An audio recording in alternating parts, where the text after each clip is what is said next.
Good morning. Yes, today is Monday and yes, punta na tayo ng school. First day of school after like 1 month and 2 weeks sa ating work sa hospital, and now December mag-school naman tayo. So parang yun yung tinatawag na Blutunterricht or yung ganyang school tapos work, school, working, yung Ausbildung dito. So ito yung aking baon.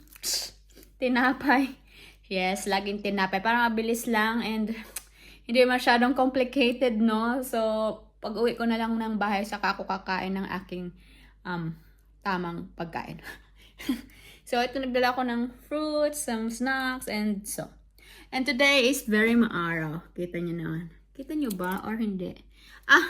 Yes, basta maaraw today, pero syempre malamig pa rin. Pero, let's go! Araw, tada!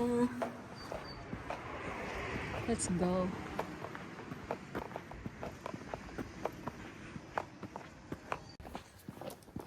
So, let's go for today's video, no? Tayo ng school. Siguro mag-take ako ng bus pag nahabol natin yung bus. Pero pag hindi na, di maglakad. 10 minutes lang naman yung lakad.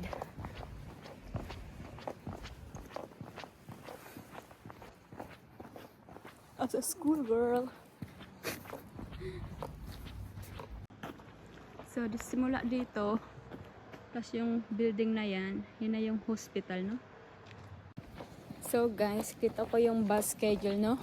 Sas, 10 minutes late, 6 minutes late. So, maglakad na lang tayo. Ganon din naman. So, guys, yung nga pala namin, yung school namin ay katabi lang ng hospital. So, parang isang lang siya area. Yung pinakita ko, yung sa dulo, yun na yun. Yung hospital, tas ang tabi nun yung school namin. So, meron ba't ibang klaseng mga course doon? Mga radiology, nurses, nursing assistant, at marami pang iba. So, yun. So, very nice siya doon sa area na tinitirahan ko kasi pwede mo na siya lakadin 10 minutes. Or gusto mo pagtamad ka maglakad, magbus ka. So, saka may Deutschland ticket naman kami. So, yung Deutschland ticket naman ay ginagamit ko kasi libre naman siya, no? Bayad ng ospital. So, why not, no? So, malapit na tayo. Yun na yung ospital. Bago dumating yung bus, nandun na tayo. So, tara. So, yung start ng school namin today is every Monday is 10 a.m. to 3:30 p.m. Pero kapag Tuesday hanggang Friday, 8 a.m. to 3:30 p.m. So, yun yung schedule namin pag may school kami. And between ng pasok na yun, meron kaming tatlong klaseng mga break time. May 15 minutes break, 30 minutes break, at 45 minutes break. So, madami siya, no? So guys, today is break time. And ito yung pagkain natin. Maaraw, kita nyo naman, maaraw siya, no?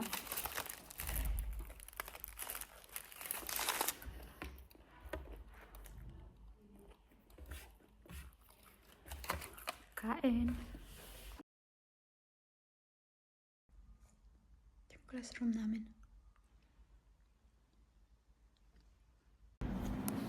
So guys, pauwi na tayo, no? Super lamig, day.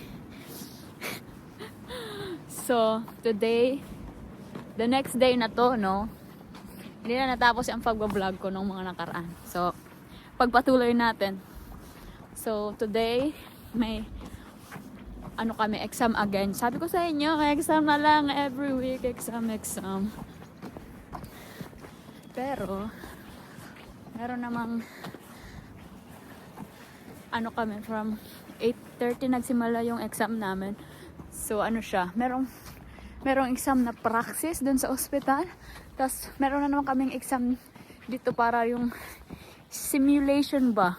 Parang, paano ba yan? Kasi pag sa ospital, syempre, hindi ko ma-explain, pero parang same lang yung ginawa namin dun sa ospital. Yun nga lang, konting part lang na ginawa namin para kung tiningnan lang ng mga teacher kung kung alam ba namin yung ginagawa namin, no? Pero, hindi ko alam. Doesn't make any sense. Pero, yun na nga daw para kasi yung fact cliche or like school, how they teach us na from the school kung alam ba namin or what. Pero, yeah. And guess what? Anong grades ang natanggap ko? Dito lang ata ako nakaka-perfect ng grades. Agul. Sabi ko sa inyo, di ba, ang grades dito is 1 to 6. 6 yung pinakamababa.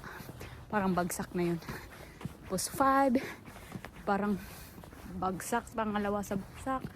And 4 yung kabit-kabitan. Parang 75 sa atin. But, guess what, anong grade ko?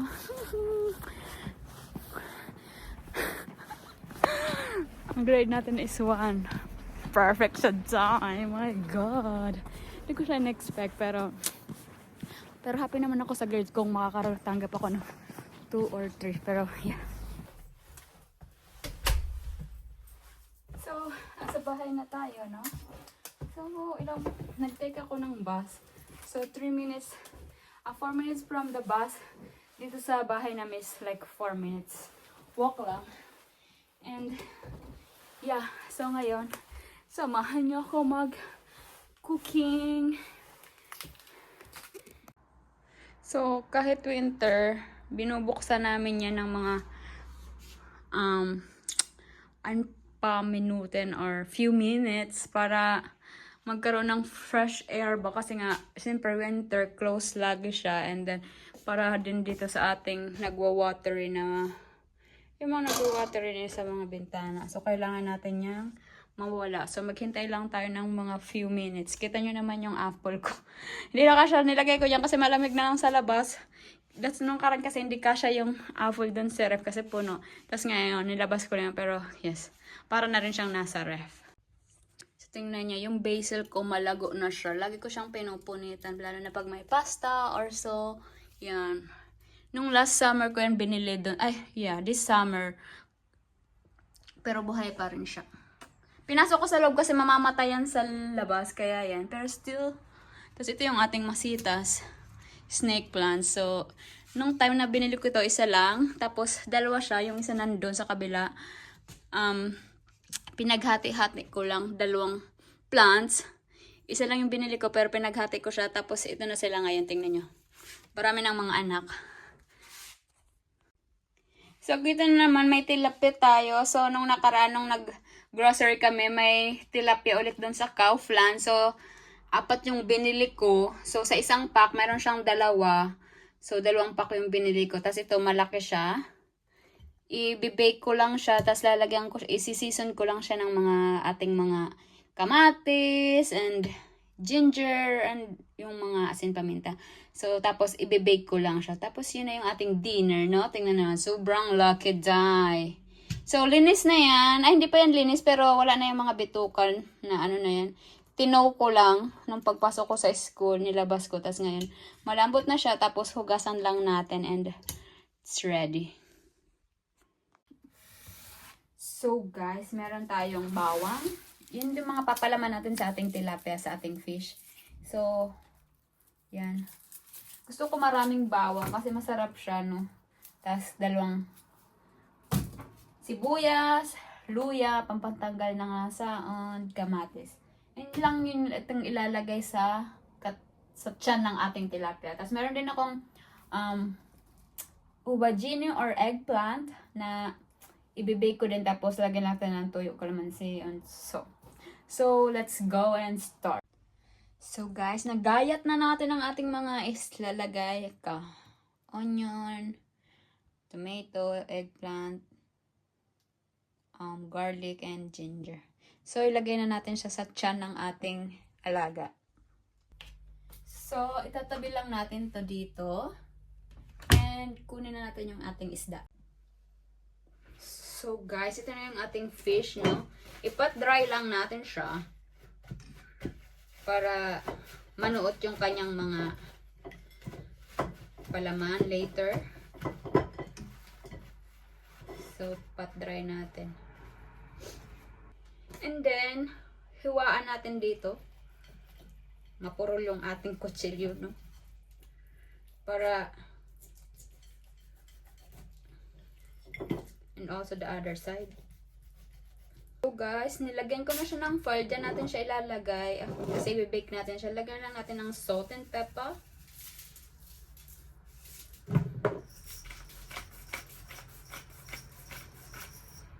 And onion powder.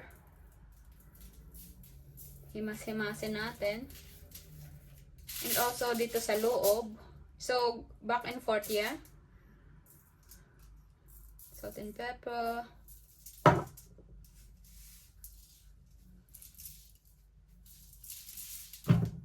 Lagay natin siya ng, huwag na natin lagyan ng pepper kasi mahirap, pero lagyan natin siya ng paprika. Lahat ng meron kayo dyan, ilagay nyo na, kasi sa inyo naman yan, no? So, dito natin ilalagay yung ating ginger. Huwag natin kalimutan. Mga bawang. Kamatis. Sibuyas. So, hindi siya kasya lahat, pero ilalagay natin siya sa ilalim later. So, yan siya. Lagyan natin ng konting medyo yan, pampasarap din yan. And then yung natitira nating mga kamatis, lagyan natin siya dyan. Dyan. Olive oil para hindi naman siya super dry later, no? And yes, salt and pepper din.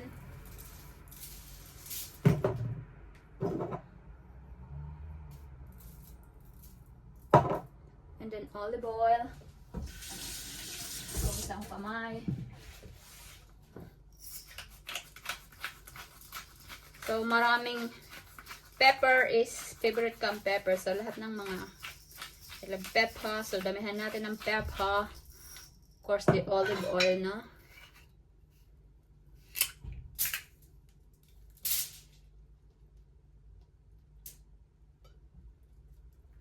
So, magtutubig naman yan later. And that's it! Babalutin lang natin and we're done. So, guys, andito na. Tapos ko na, no? Nabalot ko na siya ng foil. And, i-bake natin siya sa oven. Tinry ko dun sa air fryer. Hindi siya kasha. So, marami kasi siyang palaman. Tapos, sinama ko na dyan yung mga eggplant, no? Tapos, yan. And, waiting na lang tayo. Tapos, ilagay na natin siya sa oven. I-bake lang natin siya ng mga 30 to 40 minutes. And, that's already done. So, let's open it. Let's see. Mas is the fish, the one that we had last time. So, tan-tararan-taran. So, awa. Mainit pala siya.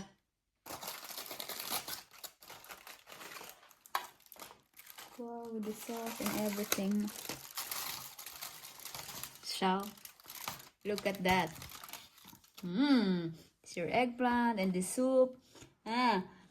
Perfecta. Schön. Tada!